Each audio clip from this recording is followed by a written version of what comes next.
This video has been created for students who are new maintenance and includes important information to help you create your FSA ID, known as Federal Student Aid Account. Here's a step-by-step walkthrough of the process. Before creating a Federal Student Aid account, make sure you're eligible for Federal Student Aid. To be eligible for Federal Student Aid, you must be a U.S. citizen or an eligible non-citizen. Your parents do not have to meet these criteria. If you are not sure if you're eligible for Federal Student Aid, go to famain.com/newmainers and click on Paying for College to determine your eligibility. If you already know you are eligible for Federal Student Aid, your next step is to create an account at StudentAid.gov. This is referred to as an FSA ID. Pro tip: when you create your account at StudentAid.gov, the information is sent to the Social Security Administration to make sure your name, date of birth, and Social Security number matches their record. This match should be before starting the FAFSA. It can take up to 3 business days for the match to happen, so create your FSA ID and then wait until the match is successful before starting the FAFSA. To create your account, your FSA ID, go to StudentAid.gov and click on Create an Account. If you're using a tablet or smartphone, click on the menu and Create an Account will be on the drop-down list. Pro tip: have your Social Security ready when you enter your name and Social Security number to be sure the information you are entering is correct. If your parents do not have a Social Security number, they can still create a Federal Student Aid account. They will select "What if I don't have a Social Security number?" and follow the prompt on the screen.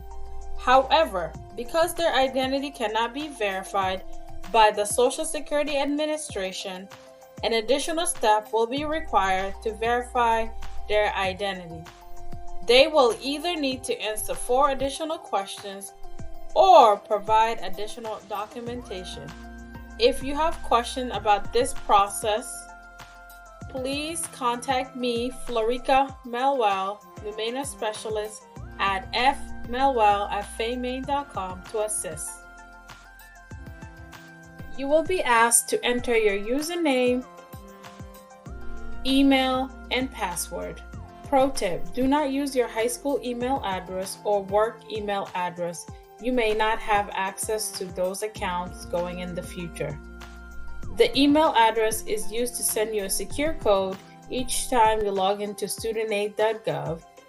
You will enter your permanent address, and if you have a mobile phone, you can enter that information as well. This will give you a couple of ways to receive a secure code when you log in.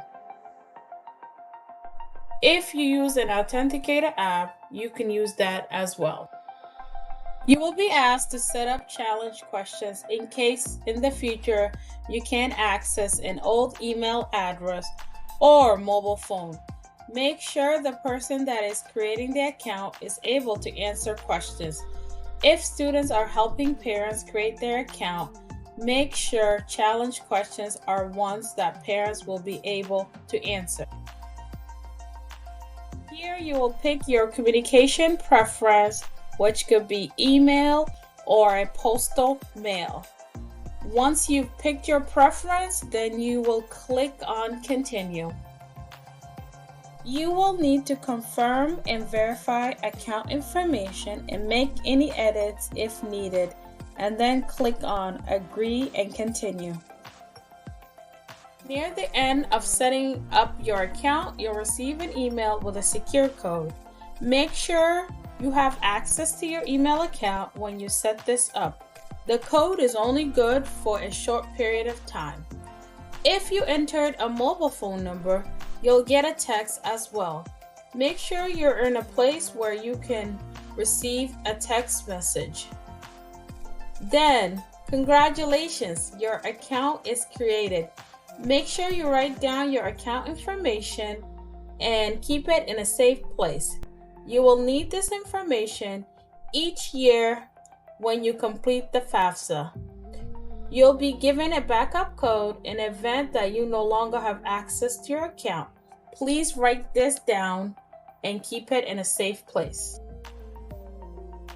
If you need help with any of this process, please contact me, Florica Melwell, Numena Specialist at fmelwell@faymain.com.